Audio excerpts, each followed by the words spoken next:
This is the Hot Zone. Engaging with the news in a whole new way, international war correspondent Chuck Holton brings insight into areas of crisis and lets you help those affected. The divide between the guardians of our society and those they serve seems wider now than it's been in my lifetime. But no one can doubt being a law enforcement officer is becoming increasingly dangerous. Ferguson, Baltimore, Baton Rouge, Dallas, Milwaukee. Just a few of the many places in our country where violent protests have been blamed on members of the Thin Blue Line. Certain members of the so-called mainstream media, some political leaders, and those who profit from discord have all but put targets on the backs of those who wear a badge.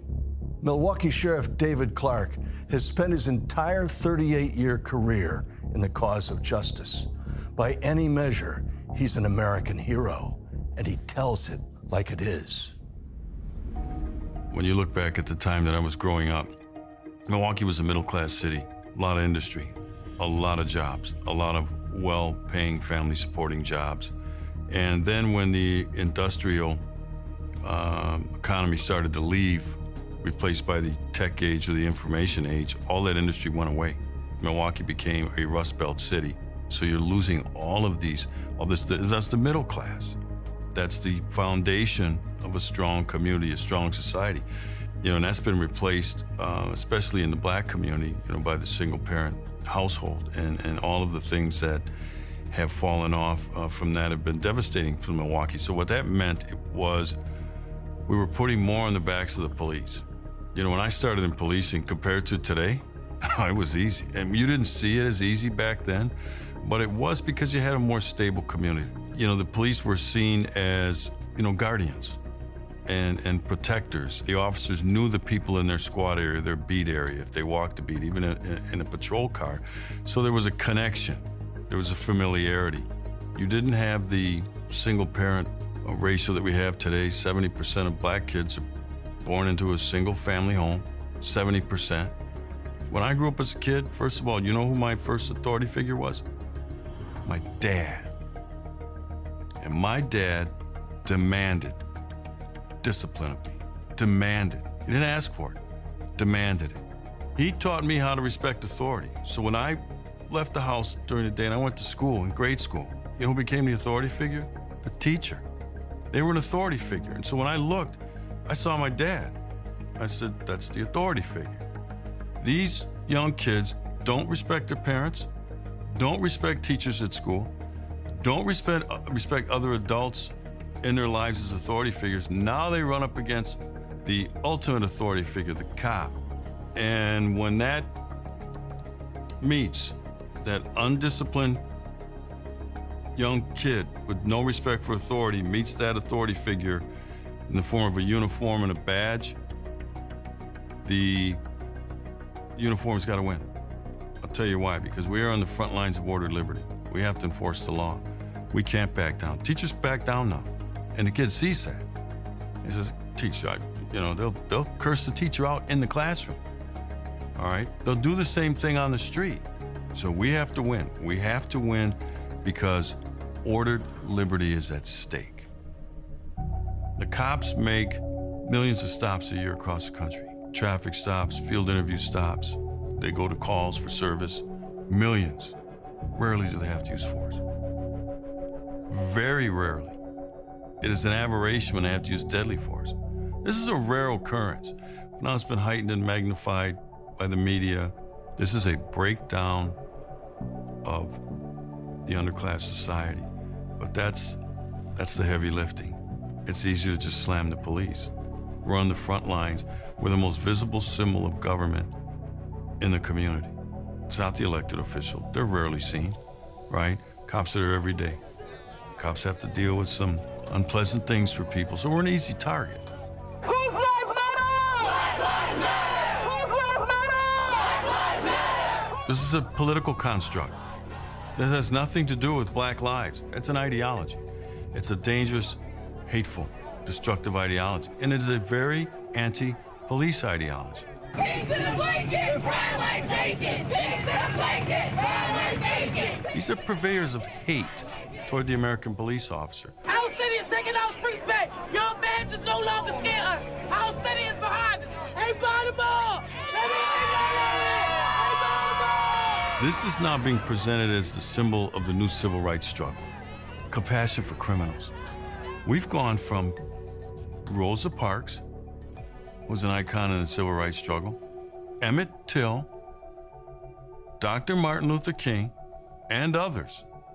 We've gone from that to Mike Brown, to Eric Garner, to Freddie Gray, to Sandra Bland. Those are icons in the civil rights struggle? No, those are criminals engaged in behavior that contributed toward what happened to them at the end.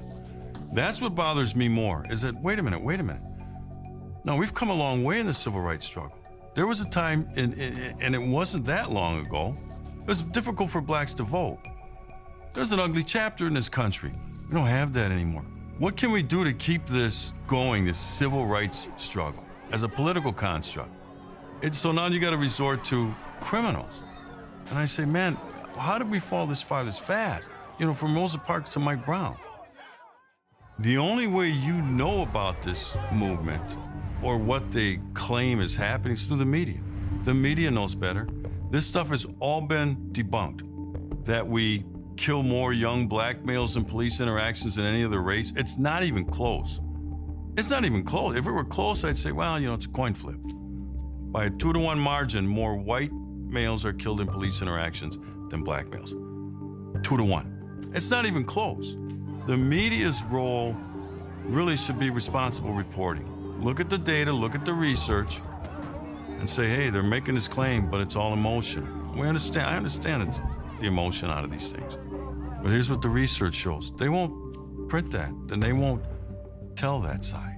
I need a supporter or someone who doesn't support them. I simply report on Black Lives Matter. Do you condemn the anti-police rhetoric coming from this hateful ideology? As a journalist sitting here on television, I don't have to condemn anyone, anything. That is something that you should ask other people around the country. I condemn their jobs to condemn just that. like I condemn the hateful ideology out of groups like the KKK. All right? I condemn it. This has fueled and fanned the flames of this anger toward the American police officer. There's only one group in America, one time, that truly cares about the lives of black people in these urban ghettos. And it's the American police officer who goes down there on a daily basis, puts their life on the line to protect who? Black people. And I've been all across this country talking to cops. I say cops, I'm old school. I'm a cop. I'm a career cop, as I tell people. I'm a career cop. They're beleaguered right now. We didn't get into this to die, but we volunteered and we're willing to make that sacrifice. That's why I call it the ultimate sacrifice. We're willing to do that to make our community safer. However, we got to know it's worth it. These men and women are leaving behind spouses, children, siblings, parents, and they want to know, hey, this was worth it. So when I see what's going on today, and I go to the Law Enforcement Officers Memorial Wall in Washington, D.C., I stand in the middle of that plaza, and I say to myself, what must they be thinking? 20,000 names of law enforcement officers killed in line of duty, and I'd say, what must they be thinking with all this stuff going on now? This constant slamming of the police, defaming us, mischaracterizing us, slandering us. If you lost a sibling, if you lost a spouse, if you lost a son or daughter killed in a line of duty as a cop, what must you be thinking? Their sacrifice was in vain. I know cops. Cops are good people. Are we perfect? Not by any stretch of the imagination. Are law enforcement agencies perfect? Not even close. Being imperfect is part of the human condition. You know what I expect from my people? I send them out every day. They know it. Excellence, not perfection. Excellence. And from law enforcement officers all across this country, we get excellence. The Hot Zone is produced by Amy Holton and Livefire Media. Copyright 2021.